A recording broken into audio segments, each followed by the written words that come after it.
आसंता 18 तारिख में कंधमाल लोकसभा आसन पर मतदान हेब एथिपाई बीजेडी पक्षर चली जोरदार प्रचार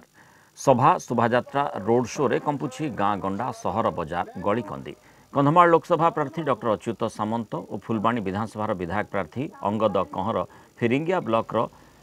कांड्रवाली फिरिंगिया और मुंडा साहि रे भोट भिक्षा करिसेंति। नवीन पट्टनायक विकास धारा को बजाय रखा लगी बीजेडी प्रार्थी को भोट दे विजयी करने को अनुरोध करिसेंति। ए अवसर रामचंद्र पंडा भुवनेश्वर सांसद प्रसन्न पाठशाणी विधायक पद्मनाभ बेहेरा कंधमाल बीजेडी सभापति सरोज कर्ण पूर्वतन मंत्री विष्णुप्रिया बेहेरा खजुरीपड़ा ब्लॉक अध्यक्ष उद्बोधन देते। निर्वाचन मंडल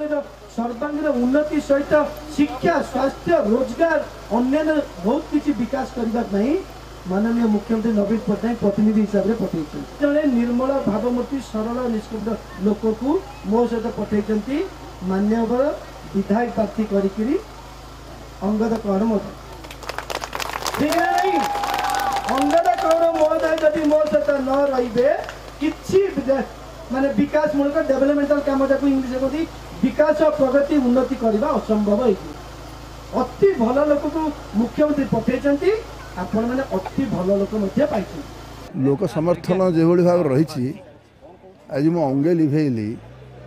जोड़े खराबिया सभार भाषण देके आसिली कर्मी सभा गुड़ाक लोकसभा परिणत हो माने लोक मैंने कर्मी सहित एकजुट होकर शपथ नौ जे आम गोटे योग्य प्रार्थी पाइचु सी हेल्ले अच्युत सामंत जी आदिवासी मानक जहाँ करना एमती आज जदि भाव में लोक मानकर आज जो देखिली प्रति समर्थन आउरी किसी दिन पर आप मन पकेबे ये एक गण आंदोलन परिणत हो जितेवाई।